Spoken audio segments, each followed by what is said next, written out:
Small family cars should be able to do it all. Be zippy round town, great on the motorway, have enough room for a family and their stuff, and be good value for money.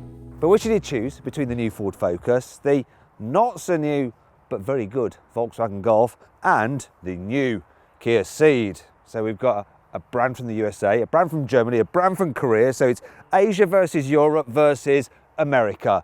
It's a truly global battle. We're going to find out which is best. To do that, I'm going to compare their designs. You can't trust it because it'll talk about you behind your back. Critique their cabins. This VW really is the epitome of simplistic and ergonomically excellent interior design. See how practical they are. You don't have one-touch windows. And find out what they're like to drive. My God, what's happening? First though, let's look at how much these cars cost. The Kia Ceed starts from just over £18,000, the Volkswagen Golf from just over £18,500, and the Ford Focus from just over £18,000. Now I'm going to point out that each of these cars has their entry-level 1-litre petrol engine in them. However, this Kia is in its entry-level specification, this Golf is in its mid-level specification, and this Ford is in one of the higher level specifications. But that doesn't matter for this video because I'm comparing the range as a whole. Overall though, the Kia is the best value for money. Even the entry-level car is well equipped and doesn't look too budget on the outside. The Ceed is quite a smart looking car. Even in this entry-level trim, it doesn't look wanting for kit, doesn't look budget. It's all right. However, some cars are more sensitive to which specification you go for. In fact, depending on the model, they can look quite different. This new Ford Focus is a little bit two-faced. That's not because you can't trust it because it'll talk about you behind your back. It's because you get lots of different looks for the front. So you get different grills depending on whether you have a Z-Tech, an ST line, this titanium version, or a Vignale. Actually, you should avoid the Vignale. It's supposed to be posh, but it's not really. And anyway, if it's posh you're after, a VW has more kudos than a Ford, even though it's hardly an adventurous design. The Golf is essentially a box on wheels, but it's a smart looking box, a bit like a Tiffany box.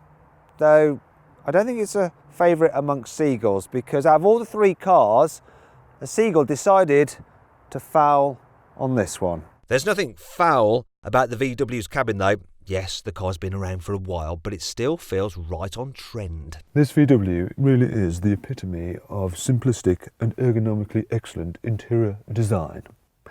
Yeah, it's just dead easy to use. Everything's laid out really nicely. Quality is generally good all over the place. It's just simple, easy, and relaxing to be in. But how does the Kia measure up? Can its interior really compete with the Golf's? Interior quality here in the Ceed is pretty good. So you've got soft touch materials here and on the door tops as well. So that's fine. What I'm not so impressed with though is the actual look of it. Something looks a bit melted and the dials are a bit childish in a way. Nice trike here, but you're not quite there. It's always been a similar story of close but no cigar with the Focus. But this time round, things are different. I must say, I quite like the interior design of this car. The straight lines and sweeping effect of the dash, and most of the materials are pretty high quality. It's really squidgy actually. And on the door tops, I also like this, the fact that the start button is there. Now it may seem a little bit awkward, but it's not. It's in the perfect position to just start the car with your thumb.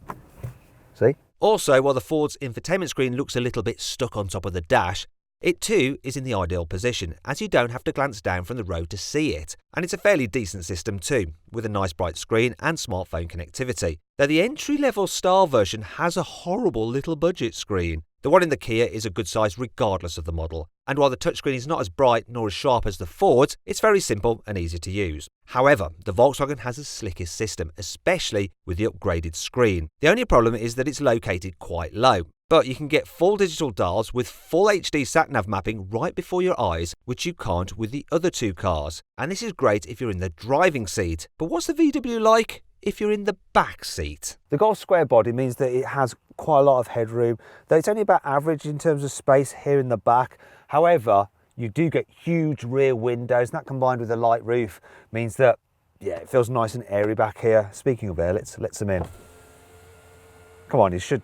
No! Doesn't go all the way down. And horror of horrors, look at this. Really nasty cheap plastics here on the door top. So soft in the front, cheap back here. Yeah, feel like I'm in economy class. Bit disappointed. Bizarrely, unlike the Golf, the Ceed does have soft touch materials on its window ledge in the back. In fact, it's quite a nice place to be. There's easily enough space here in the back of the Kia, and I like this look. Not the fact that you don't have one-touch windows, you have to keep your finger on them, but they do go pretty much all the way down, so I can shut out the noise of, can you hear that?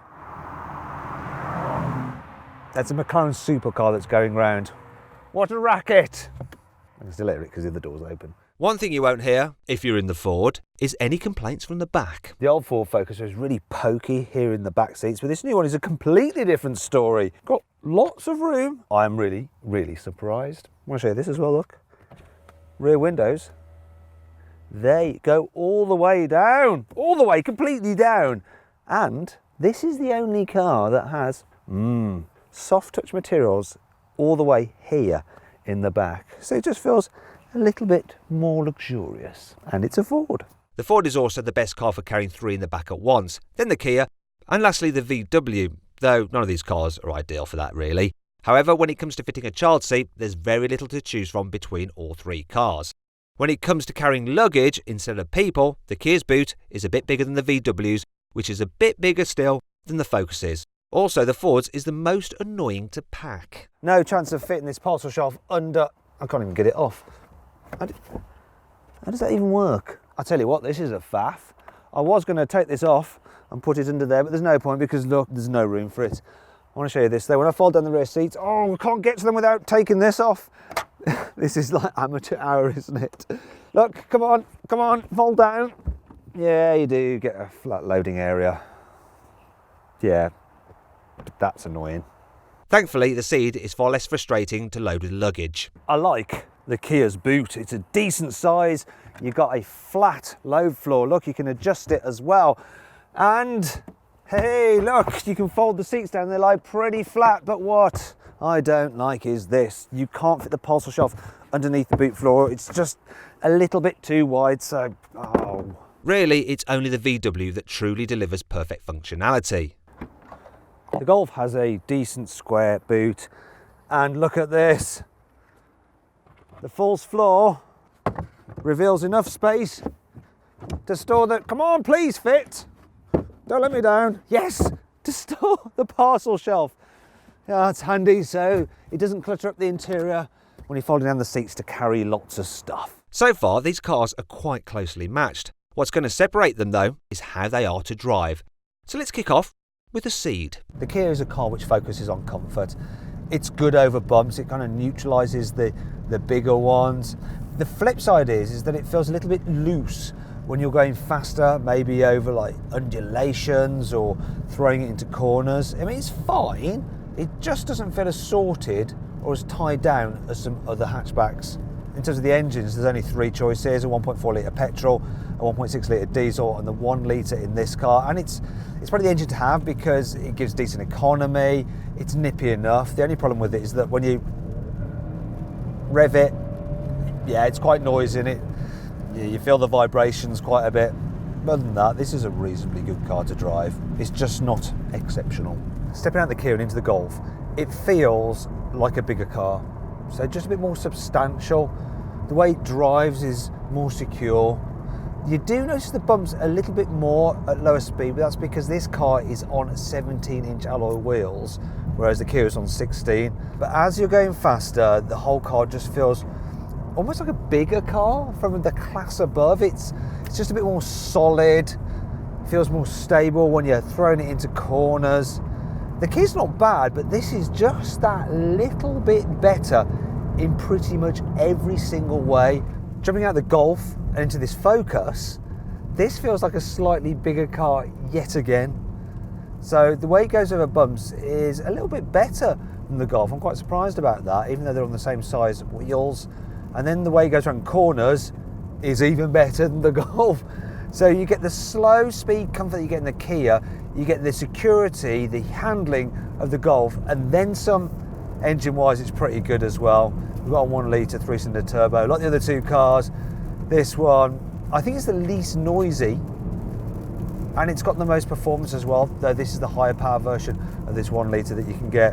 Where the Focus really excels, though, is on a twisty road. So it just seems to grip, the front end just seems to grip, where the Golf would be running wide and the Kia would be going, my God, what's happening? This just grips and goes round.